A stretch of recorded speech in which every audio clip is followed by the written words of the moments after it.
All right. Hello, everybody. Welcome to Free Kiwis. We're doing a slightly experimental one today, which is we don't have a guest, but we just have the two hosts, Michael and I, and we wanted to do a discussion of a topic. So the topic today, as you might be surprised to hear, is free speech. It's something we may have mentioned before on Free Kiwis. Never gets old, that one. Never gets old.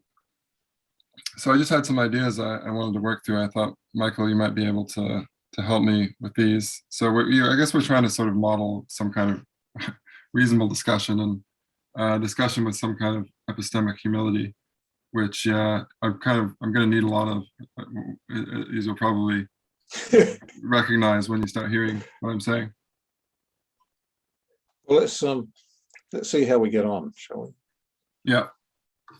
Okay, so the first thing I wanted to start with, first point I wanted to start with is, there are complexities to the issue of free speech, and people often say this in the current debates. They say, it's not as simple as that. Free speech is complicated, and they immediately go to these kind of extreme examples. And the extreme examples can often be interesting philosophically because they seem to kind of put pressure on the simple ideas we might have. So they say, well, you wouldn't shout fire in a crowded theater. You wouldn't just stand up in a seminar and say, F off to somebody. So there are always limits on free speech. So that's kind of the train of thought I want to follow here for a little bit. One thing I did want to say at the beginning, though, is I think that there are actually a lot of very simple cases. And I actually think that a lot of the current wars about free speech are really about cases which are very plain, in my view. So, should you be able to say Maturanga Maori and science overlap in some places, but basically they're different without being investigated by the Royal Society? I mean, from New Zealand, which has happened. So for me, that's a very simple case. It's not a philosophically complicated case. It's a very clear free speech issue. Agreed. So for me, it's a bit frustrating that people will go to these strange philosophical extreme examples in talking about that. Sorry, Michael, you agree? I agree with that. It seems to me that there's always going to be some form of a grey area between something that you'd rule out and something that is legitimate. Generally speaking, it seems that if there's an immediate threat of physical harm, then we'd probably ban that. So that covers the shouting of fire in a crowded theatre. And it also covers things like threats, credible threats against somebody's physical well-being or their property or whatever. I guess where the grey area might lie is when we start to think about vilification, extreme vilification, saying very, very nasty things that are ill-motivated and could be thought to incite others to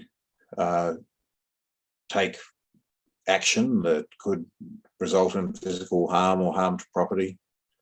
So I guess that's the area around which these debates are taking place, and where, adopting the attitude of intellectual humility, we might care to reflect on our own perspectives on that. Yeah. So I mean, there's several whole categories of areas in life where we don't actually say exactly what we think. We don't actually speak freely in that sense. So, if you have a friend who grows a mustache and you meet up with them and you think it's terrible. I mean, maybe if you're a really good friend, you will say that's a terrible mustache. But often you won't. And, imagine it's not a friend, but it's an acquaintance or someone at work. And you sit down at a meeting. You're not just randomly going to say, this guy's mustache is awful, in the middle of the meeting, even though you might be thinking that. You might think this is perfectly true. No, but if you did, you shouldn't be prosecuted for it either. Well, that's right, yeah. But people will say, well, look, in life on the whole, there are many occasions on which you don't actually speak that freely. You know, and there are other things going on here. There are sort of norms. There are certain things that people don't say in certain situations because of reigning Sure. social norms. Decorum and all that. Decorum and all that, that's right. So, you know, if you're speaking at someone's funeral, it might be appropriate to say some sort of cute little faults of their personality, but you're not going to sort of weigh into them. Rip into them. Yeah. Mm.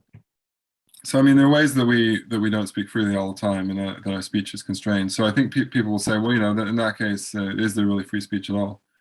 And then, so you could then move to a definition of free speech is that, which is, it's not that we say exactly what we're thinking at any point in time. It's that we're allowed to say what we decide to say. So you have all these thoughts in your head, and some of them you will decide that you want to speak at a particular time, and then speech should be free on that basis. But I think that doesn't actually get us out of the conundrum. It doesn't get us out of the problem, because there are always going to be reasons that you decide not to speak. And if those reasons that you're deciding not to speak become too pressing, then we have situations which are clear constrictions on free speech. So if you're living in a society which is quite closed-minded or authoritarian, then in a way those conditions are just reasons for you to decide not to say certain things. You know, so if you're in a communist country, a dictatorship, and you think all these things about the reigning party that you don't like it, you think it's corrupt, you know, you may then decide not to say anything, precisely because you know you're going to get in trouble for it. So it seems that, you know, even that move doesn't take us very far away from some of these problems. Well, it seems to me that we need to consider a gradation of sort of consequences for what one might say that others find problematic. So at one end, somebody might become angry with you, or just be offended with you and treat you in a slightly, you know, affronted way. And at the other end, you know, you get hauled off to the gulag or given a bullet. So, you know, at what point do we say the consequences are severe enough that it seriously constrains your freedom to make a choice? And I guess that depends on the weight of what you have to say to an extent, right? There are some things that some people at least might be prepared to die in order to say, and so they are themselves exercising freedom, but at the cost of an enormous infringement on their life, their right to life. And then, you know, if you could be hauled off to jail or given a stiff fine, that's a slightly less tough penalty, but it's still got the weight and the power of the state behind it. And that's probably a distinction that we have to make, that if the state gets involved, that involves a level of power imbalance that is very great. Whereas if you get offended with me and call me an idiot for something that I say that annoys you, then that's a much more equal kind of relationship. So, you know, and a Twitter mob is somewhere in between, I suppose. Yeah, I mean, there's also the thing with the state that a lot of people think that when the state takes action, it also seems to bear the imprimatur of the whole of society.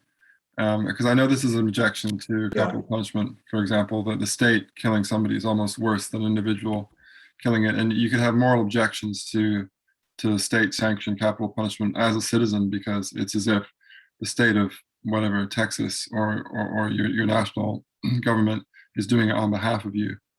So, and that's a funny point, actually. It's an interesting point, because that point is the stronger, the more democratic the government is. So anyway, but then, so it's the same thing with free speech. If people are clamping down on free speech and persecuting people for speech, and if the government is doing that, then it seems to be, it could be seen as especially obnoxious, because it's almost being done on behalf that's why of. That's why there are very few democracies that have capital punishment. I mean, most countries abolished it fairly soon after becoming full democracies. Yeah, possibly. Yeah. So maybe we should just go back a little step and lean into some of these examples again. One thing I also wanted to say about what you just said is this consequences point is really important, because this is something that we see also in the current debate, that people say it's not cancel culture, it's consequences culture, right? So you say something and then the consequences ensue, which is actually completely right. There are always consequences, but I think what liberals would say, what mainstream liberals have always said and would say, is that we want a society in which the consequences for speech are not too onerous, because otherwise speech becomes restricted, people can't say what they think, and a whole bunch of bad consequences follow. Like, we can't have proper debates, and people get sort of shut down even though they're just trying to sort of live their lives and exercise basic freedoms. So yeah, the argument isn't that there should be no consequences. The argument is something like, if you say, for example, that there are natural differences between men and women, or something that's now become controversial, the consequences might be that someone argues with you. That's fine, whether they write an email to you, or even it may be, and this is, I think, would be very unfortunate, but it may be that they don't want to be friends with you. They don't want to have a drink with you next week. Yeah. Fine. The consequences in a free society shouldn't be that you get disciplined at work, that you get fired from your work, that you can never work in a certain field again, right? And that seems to be the kind of thing that's happening with cancel culture, which is, I think, what we object to, right? Yeah. So one thing that is occurring to me as you as you're speaking there is that one distinction we could explore is between consequences that are just people exercising their kind of natural rights to associate or not associate with you, for example. So you decide you don't want to be my friend anymore because I said something mean, and leveraging a greater authority beyond the individual relationship to bring sanction on the person. So, for example, you could then decide that, oh, I'd offended you so badly, you're going to go and tell a whole lot of other people that what a bad guy I am and that shouldn't have anything to do with me. So that's a kind of level up. And then once you start to bring in institutions, that possibly puts it into a completely different category. So in other words, you try to get me fired for my job, or you try to get me prosecuted or something like that. Yeah, I basically agree with that. I think we live in very interesting times, because I think that distinction between sort of private life and maybe not public life, but sort of institutional life, the level of employment or political institutions, that's something that's been core to the tradition of liberalism, mainstream liberalism. I mean, it's something that was stressed by Isaiah Berlin, for example, that there should always be a sphere of a private life completely separate from the state, and private life has its own dynamic and it works itself out. And I think one of the cultural shifts that's going on now is a slight sort of elision of these two spheres, so that you get these sort of quasi-formal penalties, and sometimes they're actually formal. They do take place through sort of sort of quasi-tribunals set up in the workplace. So yeah, that's definitely a difficulty. I mean, people will say, I mean, the people who are kind of on the side of the cultural revolution, as it were, that's happening now, they'll want to say something like this, I think. Well, you always have consequences for your speech, and if you're mean, then one of the things that's always happened is that people have talked behind your back, and there's a society kind of regulates itself in that way, that if someone's acting like a massive something, then they'll say, oh, that Michael, he's so mean, and then there will be consequences for you in that manner. And they'll say, well, what's the difference really between that and it going to some kind of formal process? Yeah, and the difference, it seems to me, is that if it stays in the personal and immediately social realm, then it has a regulatory effect on behavior. So it means that we behave, or incentivized to behave according to the social norms that we're situated in. But the difference to me is when the penalty or the consequences for the offensive speech or whatever become or start to affect one's ability to operate in the culture itself. So if you get banned from going to particular events, or if you get thrown out of your job, then that compromises your economic participation in society. Or if you get prosecuted in some way, then that compromises your liberty or your economic well-being.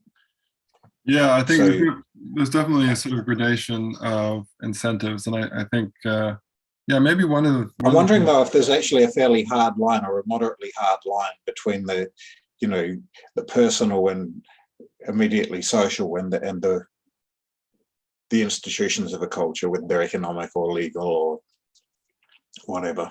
what yeah, I suppose most people would say that the hard line what is somewhere around coercion, because you know that's the sort of classical definition of the state by Max Weber, that you know the state Right. is characterized by having a successful claim to a monopoly of legitimate violence.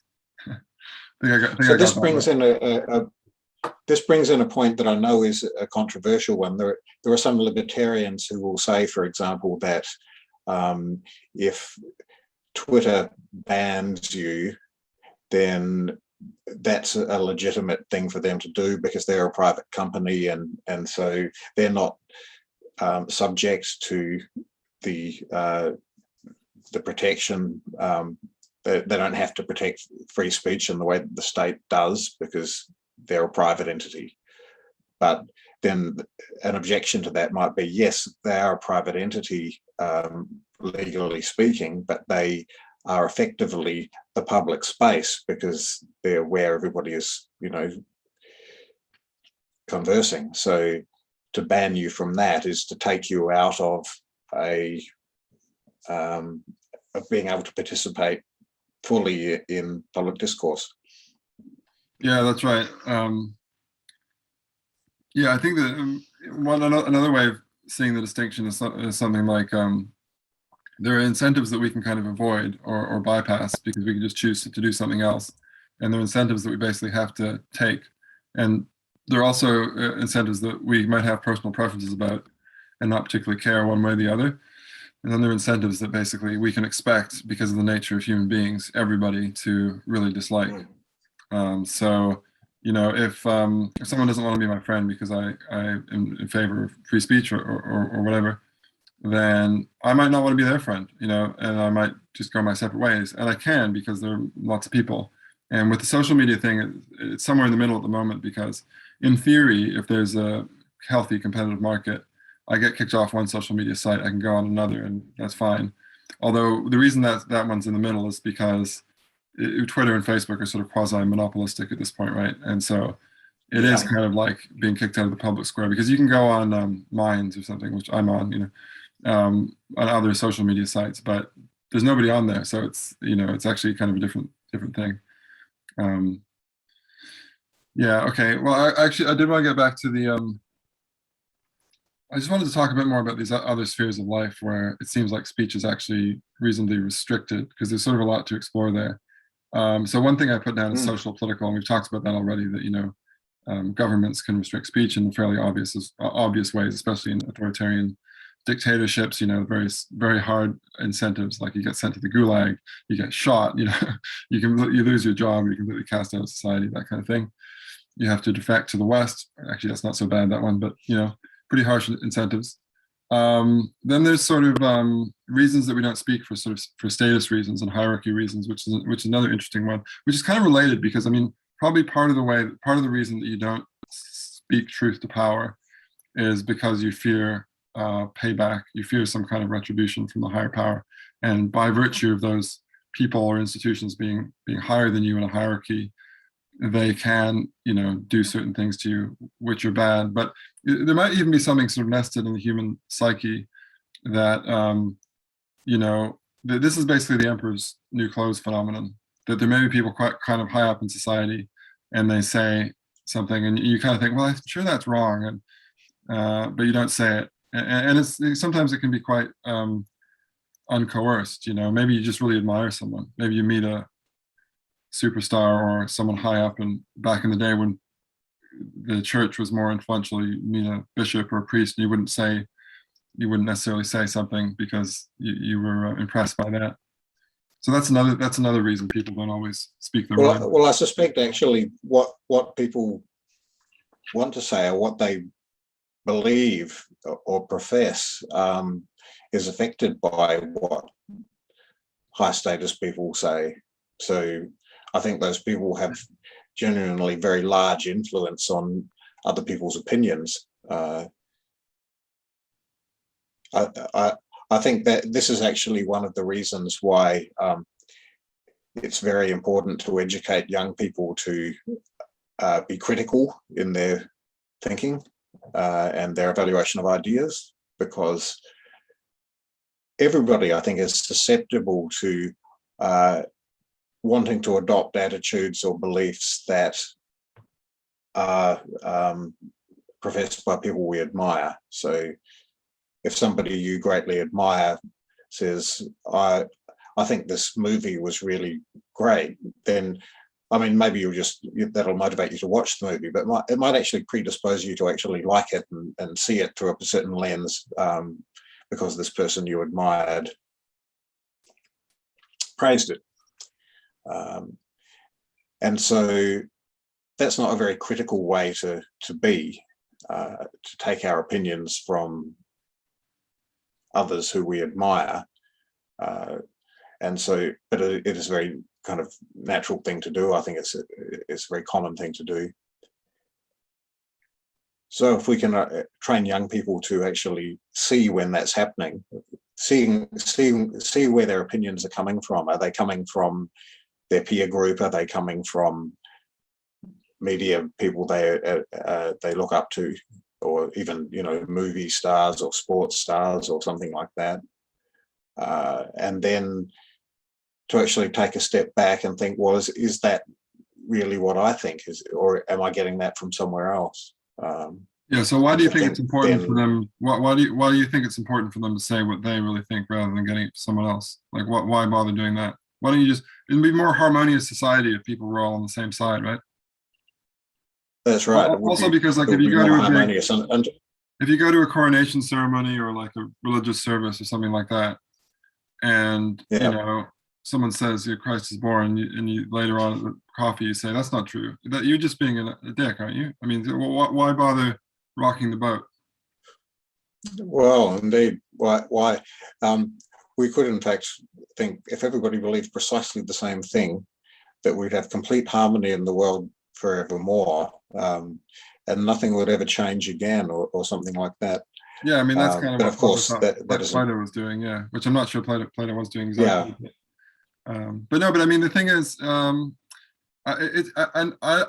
sort of violently opposed to this belief, but it has a certain appeal. I mean, there's a Confucian that's kind of a Confucian take on it, that society should be harmonious.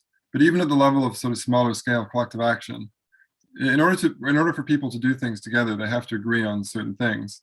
And it seems that some kinds of collective action do demand a certain amount of repression, that at least at a certain point, if you all decide, or even, because this is how it really works, if the sergeant or the captain or the major decides that you're going to go take that machine gun on the next hill, then whatever you may think about the strategy, you don't sort of say anything or run away while you're running towards the machine gun with your comrades in arms, because that puts everybody else. I think that's absolutely right. Yeah, no, that's right. And one does actually need to act responsibly and speak responsibly in order to fulfill mutual objectives that you might have with people. And yes, you can absolutely subvert that by speaking your mind at all times inappropriately. But that's a very different thing than just always saying, let's go along with, you know, what an authority figure says, or some leader says should be adopted by us all and have complete conformity of thought, which is, of course, totalitarian. And, you know, to go back to your question, why rock the boat? Well, because obviously, if we rock the boat and you rock the boat and I rock the boat, and we do it in a way that is actually which actually has the purpose of advancing an inquiry and thinking of something new or testing one another's ideas, then that's very productive. And if you find yourself in a society or just a social group that isn't conducive to doing that, then maybe it's important to try to shake it up a bit, because otherwise nothing can improve. Yeah, that's right. The reason I pressed you on this point in particular is because I think it's a really important one. And yeah, I mean, you put it in terms of it's more productive and nothing can improve, which I completely agree with. And it's something I want to go back to, which is that I think fundamentally this is a sort of epistemic point. I mean, you're putting it in practical terms, which makes sense because it's sort of about problem solving, right? If you don't say what you think, then you kind of rob the other people of an impression, and your impression might be correct, right? So you see something and you think, I want to feed this into everybody's thinking about this issue, and if that's repressed, that doesn't get fed in to what everybody's thinking about that issue. And so you can see how immediately that means there's a certain amount of information that's not getting to the collective problem-solving mechanism. So we'll get back to that, but yeah. So I just wanted to just keep going back to these examples of when we don't always say exactly what we think, and we've already had one there. Sort of norms produced by collective action, so that we need to do something together. Or maybe we want to be reasonably harmonious in a particular interaction, so we don't say what we think. So I think that those examples are pretty familiar, and indeed I think that they're often brought up explicitly or implicitly in the current debates, because people do sometimes say, well, Maori have had a hard time. Why say that Mātauranga Maori isn't science? Because the implicit idea there is sort of it's not nice. That's often the idea, and sometimes these objections don't sound nice at a particular time. But then, so I want to kind of explore the limits of this niceness objection. Yeah.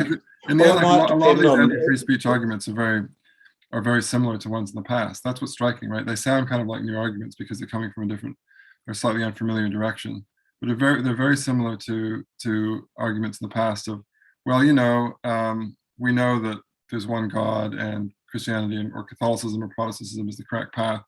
It's not nice to say that the Pope isn't really, blah, blah, blah. So it's very similar. Yeah.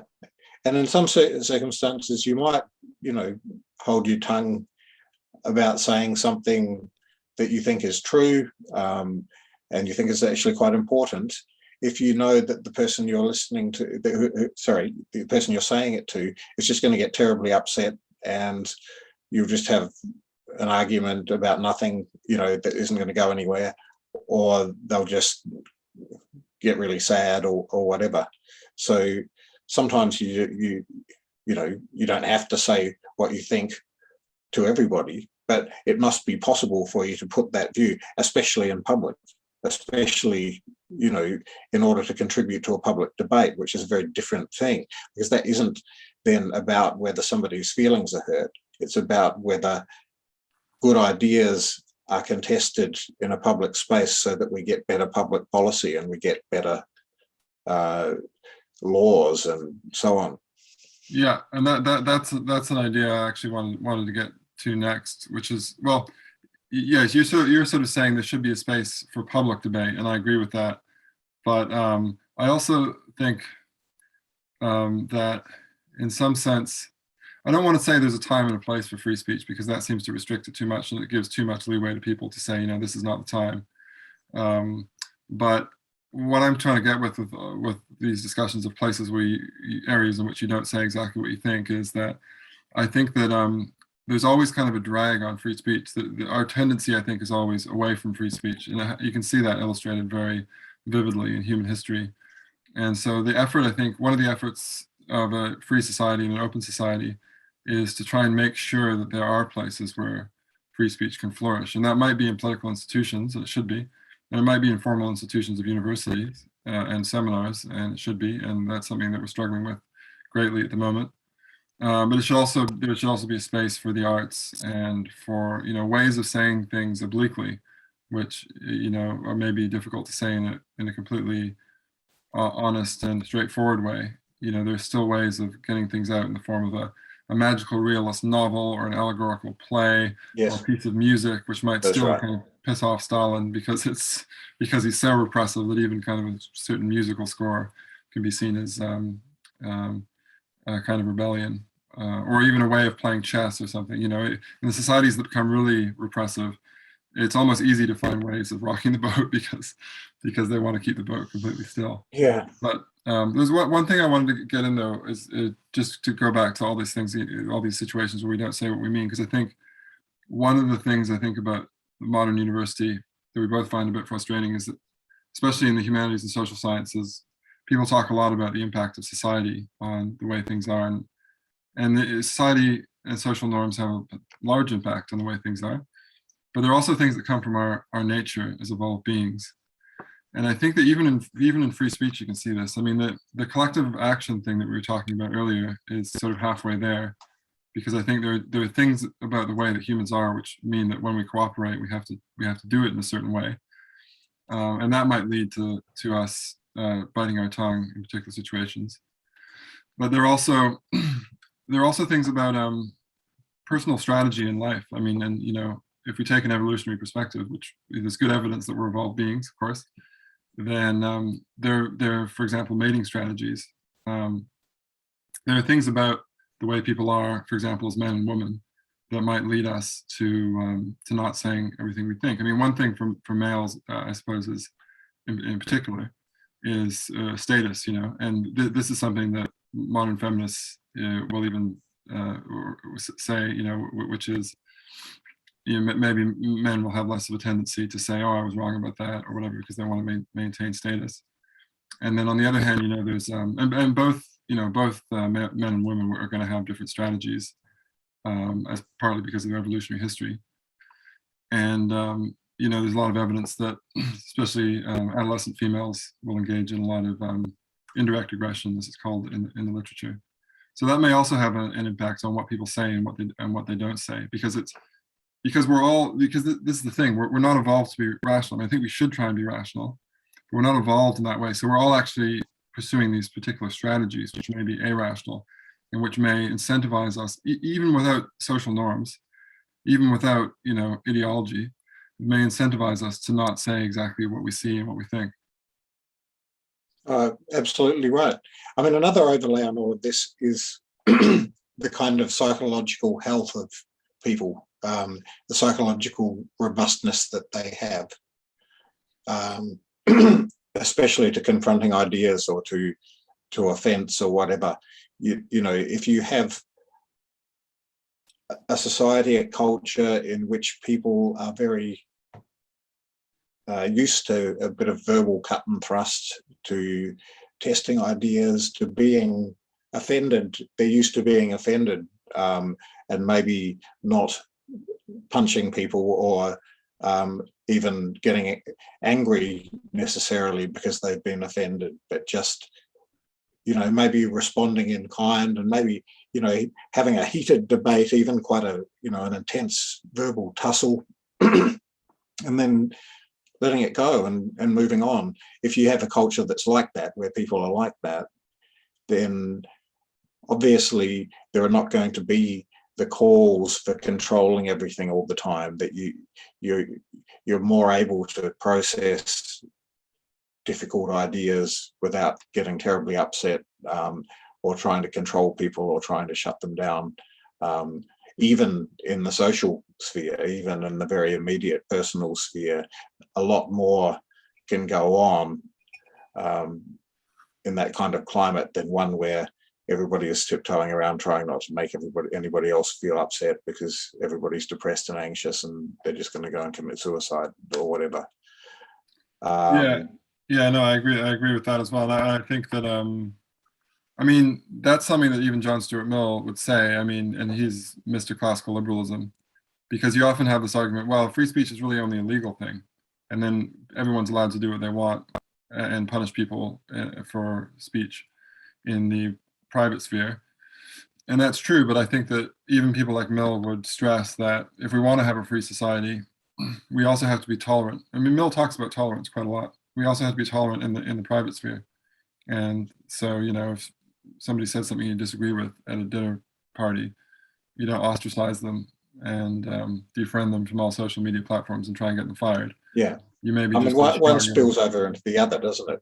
I mean, at the moment, we have this situation where there is a lot of depression and anxiety around, especially in young people. And, you know, the data on those are quite disturbing, that more and more young people every year report major episodes of anxiety and depression. And it's probably no coincidence that at that very same time as when there are being calls for hate speech laws and restriction of speech and cancelling people and all of that. So those two things seem to come together. And, you know, this is something that Lukianoff and Haidt wrote about in The Coddling of the American Mind. So the psychological resilience or robustness of people determines, you know, in other words, what happens in the private sphere spills over into what happens in the public sphere and in the political realm. So they're not really separate in the end. Well, that's right. I mean, and this is something I've kind of worked on in my scholarly life because I have an interest in civil society, well, especially in ancient Athens. But theorists have often suggested that civil society and democracy go together. And one of the reasons they put forward is because people actually learn how to be together and how to collaborate in smaller groups. And that can then spill over into the political sphere. But it might actually help with liberalism too, in the sense that if people realize they have something in common, that can actually help them get over little things that they have that are different, or even big things. And it's tricky because, you know, in the past, we've used certain things like nationalism, which now I think we're more skeptical of for some good reason than in the past. In order to foster the sense of fraternity, you know, fraternité is one of the three elements of the French Revolutionary slogan, liberté, égalité, fraternité. So yeah, it may be that associating with one another allows us to realize that we actually have something in common. But you know, at the moment, it doesn't seem very promising the way that we're doing it now, a lot of the time through social media. And I don't understand exactly why social media clubs don't seem to have the same beneficial effects as other types of clubs. Perhaps, I mean, because Well, I think one of the things is that along you know, opinion rather than anything else. Yeah. Well, one of the things is that those environments promote ways of interacting that become combative, and so that turns up people's limbic systems. They become all aggressive and consumed by adrenaline, and so first of all, that isn't conducive to sound thinking, because when the limbic system is wound up, the cortical functions, the prefrontal lobes and so on are less active. So we don't think as well when we're in that mode. And also because we're combative, we start exchanging opinions in a way that is designed to confront and dominate and, you know, defend against domination, rather than in a spirit of trying to find a better idea through a conversation. And so that idea of working towards something together is a really central element to me as a democratic value. In other words, we commit to finding something that works better than what we have now, rather than committing to an ideology that we will defend at all costs and see people with different ideologies as enemies. Instead, we can see them as partners in a kind of debate that is designed to generate something. Yeah, that's great. I mean, this is a perfect segue to what I was going to get on to next, so I wanted to just sort of briefly present the two ways of thinking about democracy and rationality, because that's another thing that democratic theorists have long been interested in, is democracy some kind of rational system?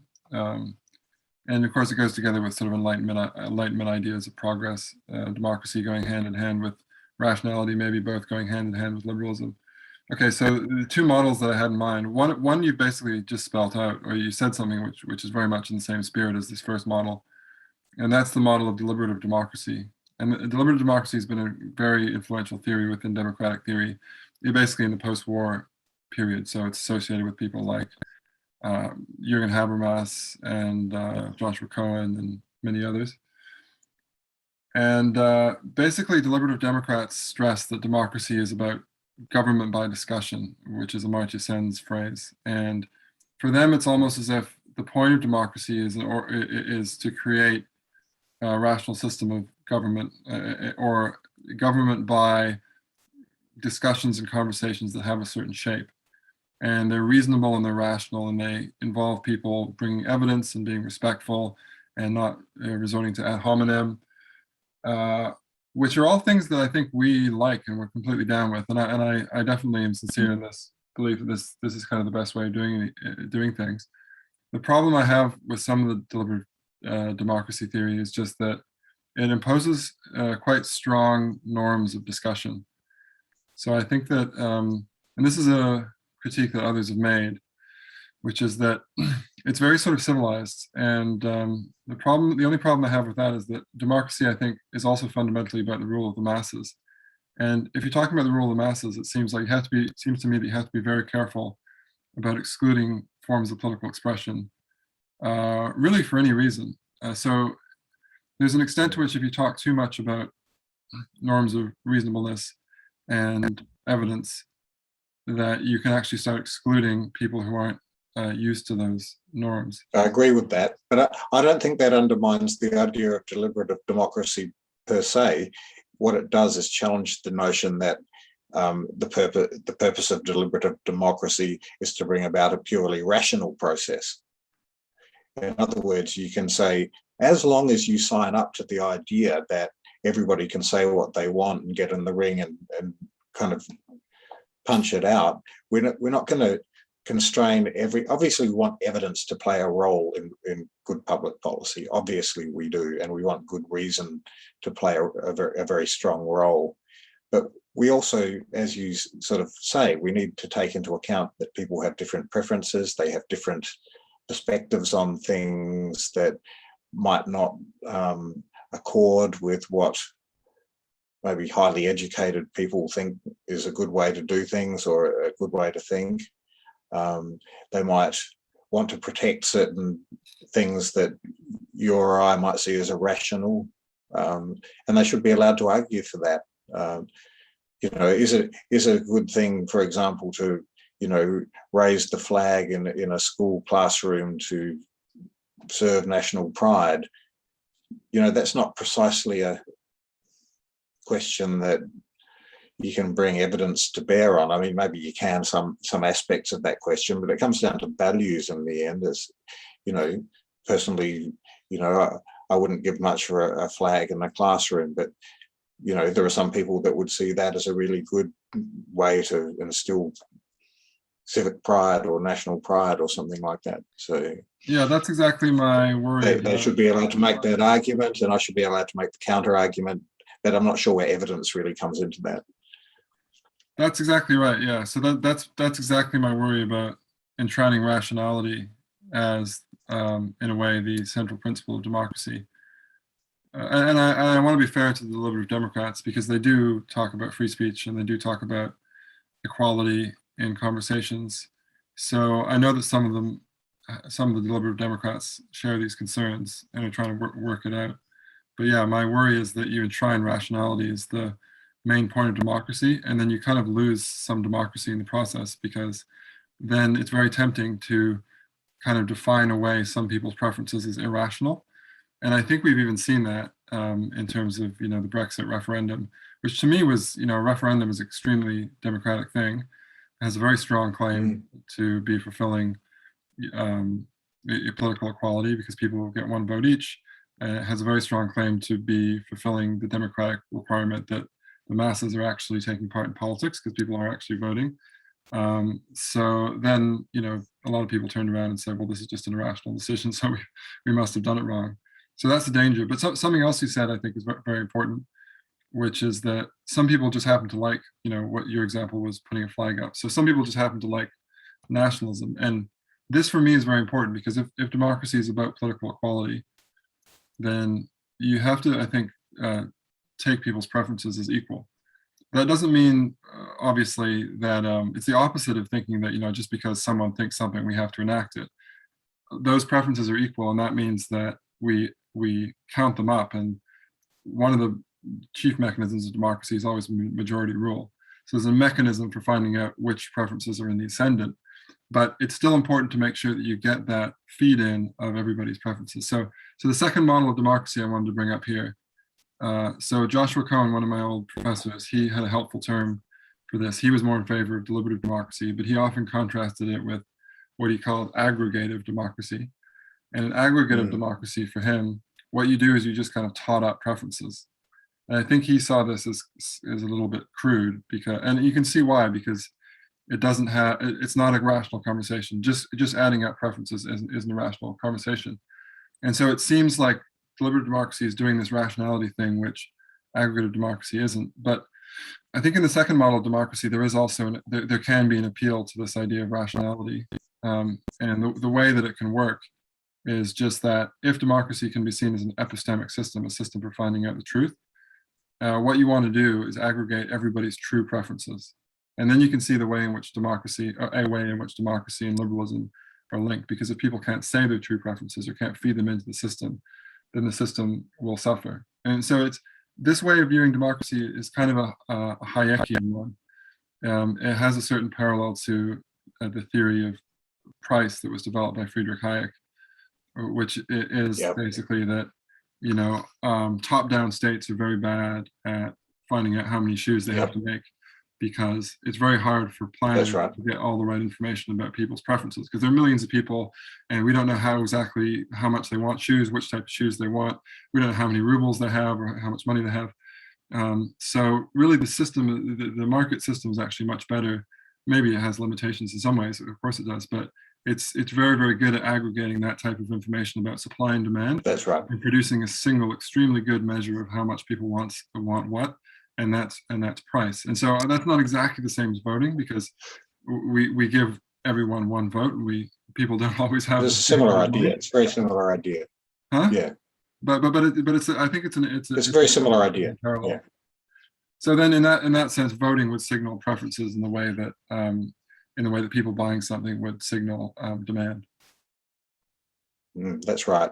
But here's the thing that's occurring to me. It seems to me that these two models of democracy are actually perfectly compatible with one another if we see the deliberative part as being the mechanism by which we refine ideas and develop potential policy. So in other words, the deliberative process, what underpins that is everybody's ability to bring to the table whatever they like, whatever preferences they want to discuss.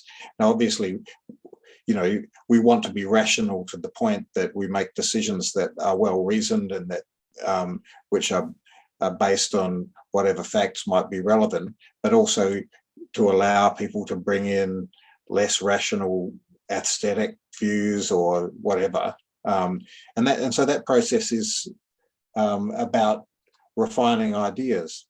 But then the aggregative process is about making a decision, which is a little bit different. Because obviously, when you have more than a handful of people, you're going to really struggle to reach a consensus. So you need to have some way of resolving disagreement and actually making a decision, like this becomes a law or this becomes a policy. And so it seems to me those two mechanisms work together rather than being necessarily alternative models of democracy. They're different parts of the democratic process. Yeah, that's very good, actually.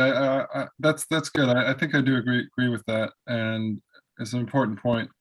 I think that the aggregative process is a decision-making process, although I also think we can see it as a kind of information gathering and epistemic process.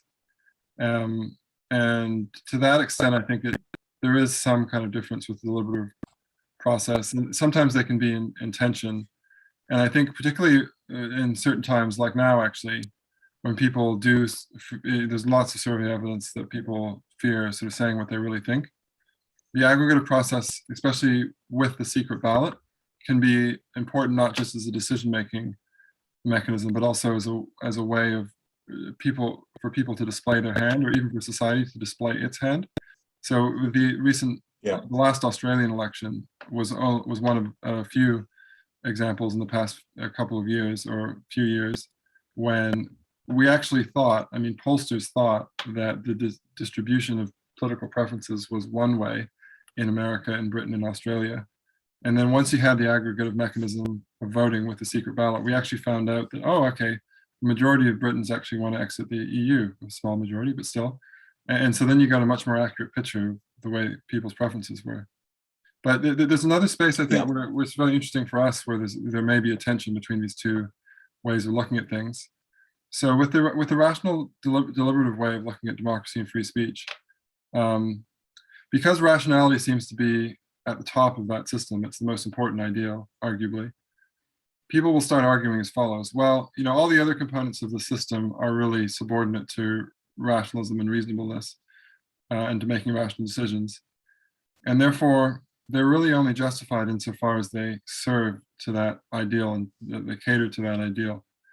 So Matheson Russell, for example, who's a philosophy professor at Auckland, he's written a piece about free speech, basically saying, well, the only reason that we have free speech is so that it can contribute to rational debate and it can serve society in that way. And I kind of agree. I mean, that is one of the reasons that we have free speech.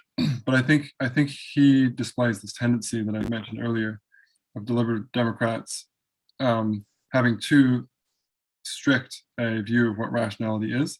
And that can actually lead to quite a narrow, it can actually be very tempting to then sort of close down debate or set some parameters on debate, because then you can say, well, look, these things don't seem rational. These arguments don't seem to be contributing to rational debate. So let's shut that down. So that's the first model of democracy, again, I think, the deliberative one. And where I see, well, I mean, you can make that argument that somebody's putting forward a point of view that isn't rational, but that where we have to draw the line is to say, well, that doesn't give you the right to shut them down. What you have to do instead is to persuade others that that point of view shouldn't be supported. And then when you get to the aggregative part where you make a decision, the vote will go your way. But if you fail to persuade, then it won't. And so that seems to me the right balance, because you in other words, everyone can bring to the table what they will, and we should try to educate people to be capable of rational thinking and critical thinking and seeing good arguments and bad arguments and all of that. But that shouldn't, obviously it can't actually be the criterion for making a decision, because what you're doing when you say your argument is irrational, so I'm going to shut you down, is actually preempting the aggregative phase where you put it to a vote. You're trying to rule something out before the vote takes place, and that doesn't belong to the deliberative part. The deliberative part is where you talk about things.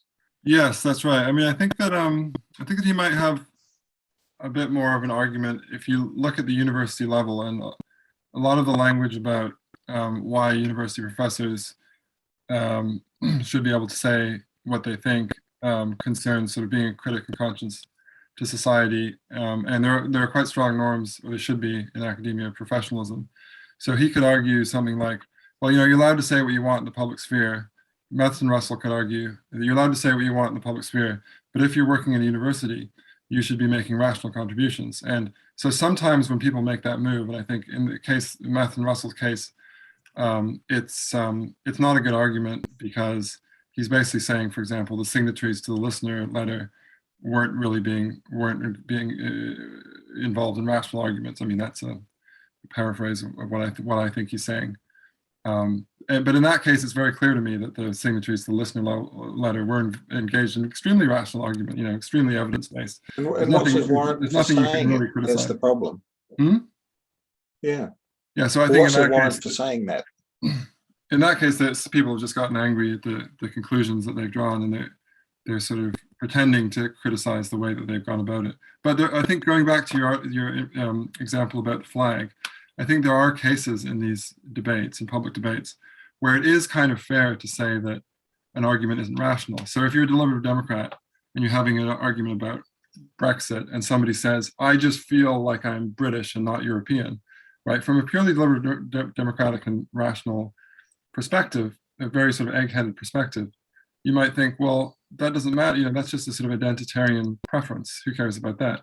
So going back to the other model, the aggregative one, and this will bring us back to free speech, and we're almost through, but of what I wanted to talk about, I guess. But going back to the aggregative model, so Greg Lukianoff, that you've already mentioned, who's an American lawyer and writer, he has promulgated a theory that he calls the total information theory of free speech. And this total information theory of free speech is that basically free speech is justified not just because it contributes to debates in a formally sort of rational sense, but because it allows us to see what everybody is thinking. So it's actually quite a strong defense of free speech. It allows quite strong defenses of free speech, because with the total informational theory of free speech, even if something that somebody is saying in the public sphere might strike, 90% of society as completely ludicrous and irrational and, just has no bearing and no basis in reality. For Lukianoff, that would still be something that we want to protect, partly because it allows us to see what's really going on. And so if you go back to this idea of democracy as an epistemic system, it's actually important to know that some people think that the vaccines are going to make you magnetic, or that there's no natural differences between men and women, because even those ideas don't have any basis in fact or reality. It's just kind of interesting to know that they're out there. Yeah, and I'd put it even more strongly than that. It's important to give those people who believe those things an opportunity to put those notions forward, in part so that they've had their say, literally, but also so that they can have the benefit of others rebutting them and saying, that's a silly idea, because what in the vaccine can possibly make you magnetic? We can look at the evidence and there's nothing there that can do it. And so that gives some opportunity to turn around a ludicrous idea. And also it gives the opportunity for the person who has the ludicrous idea that actually turns out to be true or to be correct, the entree that they need to begin to win support for their ludicrous idea, for example, that humans are descended from ape-like beings, or that, the Earth is not the center of the universe. Yeah, I mean, which at the time when they were first promulgated occurred as ludicrous to probably 90% of the population. Yeah, I mean, I would even go further than Greg Lukianoff. I like the total information theory, but I actually think another reason that I like free speech is because fundamentally, I think people should have the right, within certain limits, but basically we should put the emphasis on people having rights to sort of do what they want and be free and say what they want. And I don't think that should be sort of arbitrarily abrogated by supposed higher powers. So I think, if people want to say that the magnets make you magnetic, they can say the magnets make you magnetic. I mean, I don't believe that. That's right. Sorry, the magnets do make magnets do make things magnetic. The vaccines make you magnetic. I mean, it seems silly to me, but a lot of what I think seems silly to other people. And if we're going to treat people as equals, then I think, and again, that certain consequences might follow, like someone might think you're completely nuts and not want to hire you or things like that. I mean, certain type of jobs, obviously people can do even while having strange beliefs, but certain consequences might follow. It's just that if we want to live in a free society, we've got to sort of be as tolerant as possible, and we got to bear in mind that. And I guess that's the big question. Do we want to live in a free society? I mean, you do and I do, but do enough people want to live in a free society to make one possible? Because that is in the end the question. And if enough people don't, then we won't. Yeah. Right? And then you lose that deliberative mechanism, and that's just the way it goes. I mean, that would be a catastrophe to me, but it's not for you or me to, control the direction in which our society rolls. So I guess we have to make our best argument for preserving that. But I guess, I come back to the psychological question. Do we actually have the psychological conditions for people to be able to stomach that robust exchange of ideas, and some of which are going to occur as ludicrous? And do the educated classes have the stomach for hearing, all sorts of clamorings from the hoi polloi?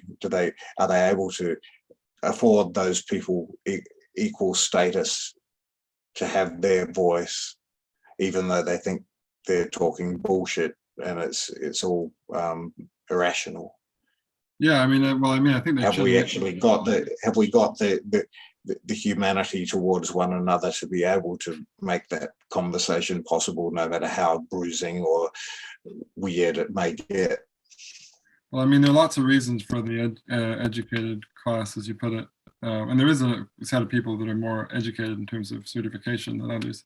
There are plenty of good reasons for them to want to exercise a bit of epistemic humility. I mean, there's plenty of good social psychological research which suggests that even if you're highly intelligent and highly educated, you're not above being impacted by various types of mechanism which may lead you in irrational directions. And one of them is that if you're surrounded by people who are like-minded, you actually often become more extreme and more convinced of your views, even though those views might not have any kind of tethering and evidence. And I think that there are various ways. And if all of those other people are as educated as you are, then you think you've got a really good basis for saying that everybody else is wrong, because you're the educated people. Yeah, and you know, your life may have a certain shape, and you may be used to certain things and have certain experiences. And this is something that the old liberal left used to stress correctly. And people with other circumstances may actually have a lot to teach you. And I think that that's also, for me, one of the moral beauties of democracy and liberalism, is it allows people from radically different backgrounds and ways of life to actually, you know, input what they think into the system. But I wanted to make one last point, and it's before a kind of general send-off, but it's something that you touched on again, talking about, you know, whether we could tolerate all these sort of weird things that happen in public discourse, and also the sort of bruising nature of it. And that's this idea of civility. So this is an interesting one for me, because I think that you and I, and definitely Heterodox Academy, which we're involved in, have tried to stress in the current environment that people should be civil. Academics in particular should have a relatively high bar of civility, you know, not just going on Twitter and abusing people, but trying to engage in reasoned discourse. And I believe in those values strongly, but it also strikes me that that's very much a first model of democracy thing. It's a very deliberate democratic thing. And to the extent, it's interesting, because I really like the Lukianoff total information theory of democracy, because I think it's much more sort of open. But my worry is that the total information theory of democracy is actually, doesn't go that naturally together with civility, even though Lukianoff is also involved in Heterodox Academy, because the total information theory would seem to sort of license people just sort of saying whatever the hell they wanted, even if it's like, I think that this person's ugly or something, which I you know, I wouldn't really want academics to start saying things like that. But really, if you fully embrace the total information theory, then ideally we should just be saying like everything that's on our minds, right? No, I don't think ideally we should. I think we should be allowed to. I think those are different things. And I think that actually the role of academics in a system like that might be to demonstrate civility, to demonstrate intellectual humility, to demonstrate largely rationality and evidence-based approach. Yeah, I mean, that doesn't mean that they should be punished if they don't. I don't think, you know, although we might lose respect for them as fellow academics if they don't. I mean, for example, you know, certain professors going on Twitter and calling other professors shuffling zombies for making claims about science. We might not respect that, but we might not punish either. We might just say, well, you know, that's a pretty silly thing to say, but, you know, let's move on. So yeah, I think under the total information theory, yes, you have to allow people to say pretty much anything, but that doesn't mean that it's all going to be useful or it's all going to be productive.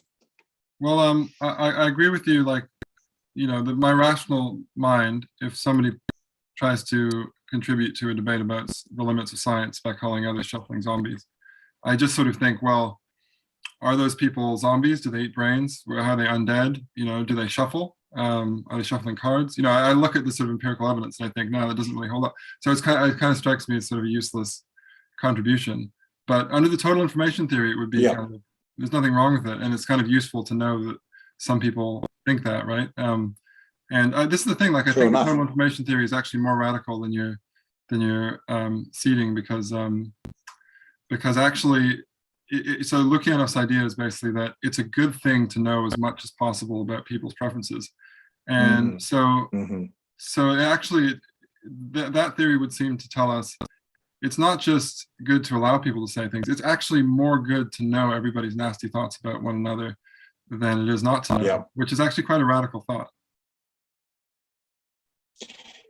Yeah. And I guess then people make individual choices as to the style that they want to adopt. I mean, I don't necessarily want everybody to know my nasty thoughts, so I might keep them to myself and try to conduct myself in a more rational way and in a more nuanced way. And maybe, I have thoughts that flit by, as everybody does, and you don't want to voice all of them because a lot of them you don't really agree with yourself, right? You you have an idea. Do I really agree with that? No, I don't.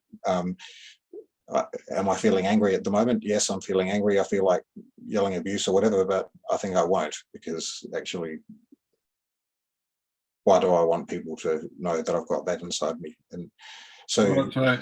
Yeah. I mean, I guess there has to be a point, when the ultimate total information situation would be where we could all read one another's minds at all times, which would be a recipe for instant insanity. Well, no, I mean, this is what social media has become. I mean, this is an interesting thing to me, is that I'm very sympathetic to the total information theory. I think it's in some ways better than the deliberative theory. And it has a great liberal pedigree. The basic liberal assumption is that, the more input, and the basic democratic assumption is that the more input we have from everybody, the better things will be. And I think that social media in the past 3 years has proven an immense challenge to this basic idea, because in fact, people just going on and saying, I hate your ugly face on Twitter or whatever, that actually hasn't turned out to be helpful for society. But so I think that the way I think about it is something like this in the end, that we as a society, for various reasons to do with social norms and ideology, and also because of the way we are as humans, because of our human nature, we actually have always had a tendency to shy away from free speech.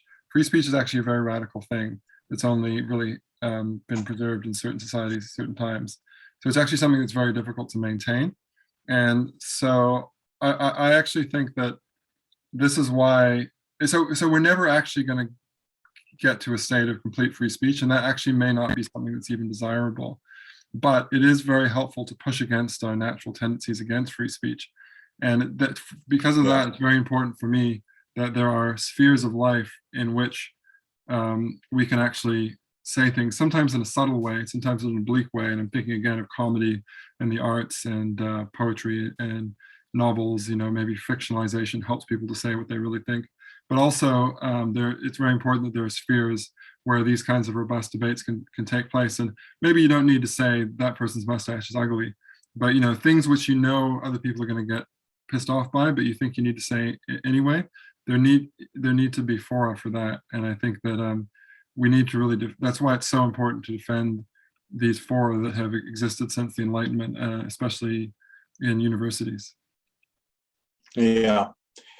I mean, maybe, we have the robustness that comes with we'd like to have the robustness that comes, or it seems to be a prerequisite for the total information approach. We'd like to be that resilient, that able to just deal with stuff. So, people insult one another and you kind of move on from it. It's not helpful, and except maybe, now what that person really thinks. Okay, I'm not always convinced that people who say, crap on Twitter actually believe what they're saying. That's a good question, isn't it? Maybe they do, maybe they don't. But maybe we still would like to have the ideals of the more rationalist, deliberative approach that while we will allow everything and try to be, just take it on the chin when people say dumb shit, we are still aiming for a more well-considered approach. And I don't want to use the word rational, because I think that people's emotional states and their aesthetic preferences and so on need to play into the deliberations as well, not just rational ideas, but seriously held ideals might be seriously held views might be our ideal for that deliberation, whether it's on a rational basis or a religious basis or an aesthetic basis, that people are able to contribute seriously held views, and that they should be given a great deal of weight. We don't want to give much weight in the deliberation to people just insulting one another. That's not helpful. But once we've got those seriously held views on the table and people are able to talk about them robustly, because we have that disposition to want to talk about things robustly as well, and then we take it to the aggregative stage where you take a vote, and then whoever has been most persuasive, whether it's for religious reasons or for rational reasons or whatever, gets to, that's the decision that gets taken. Yeah, I think that's about right. I think with the robustness thing, there have been times within my lifetime, in the early 2000s, the noughties, when I think we were actually much better at taking things on the chin. And the thing is, my example of, if you meet someone, you don't say your mustache is ugly. As I said right at the beginning, actually, if you're really good friends with somebody, you sometimes can say, actually, I don't think that's a good look for you. I don't think long hair is really your thing, James. And you think, okay, well, if you're good enough friends with someone, that they wish you well, and you think, okay, that's actually good to know, because I wanted some honest feedback, right? And I think that it's interesting to me how a lot of these things seem to work better if we have this idea of civic friendship, which we used to be much better at, and then we can actually take on information in a much better way. So I think that there are these tendencies to shy away from these things and to not always say what we think. But what I want to go back to at the end here is that these are all sort of philosophical limit questions. And actually, I think the overriding fact for me in the present cultural moment is just that we're bad at these. We've become bad at these things in a very basic, uncomplicated way. Because for me, for example, writing a letter to a magazine saying, look, I think that Maturanga Maori is really valuable, but it's not actually science, or there's limited overlap. There's nothing about that at all, which is like calling somebody ugly or shouting fire in a crowded theater. It's just something that should be very easy just to accept. And then if you don't agree with it, that's absolutely fine. You write another letter. You conduct yourself in a reasonable manner, I think. So. Yep. All right. That was good. And that by the way, if anybody's listening, that was kind of an experiment that we're going to have. We had a conversation, but I apologize if I was driving that too strongly. But the idea was I came with all these ideas about free speech, and I was going to get Michael to help me think through them, which he did very well. And so maybe we'll see what we do, but we might do another one with Michael coming up with some thoughts of his, and I'll come up with some ideas, and I will be the syncretic interlocutor. By all means, let us know what you think about this format and in the comments. Did we ramble too much, or was it a good conversation? We'd like some feedback from the audience. That'd be good. All right, and so thank you, Michael, and thank you, everybody else. I'm going to start recording.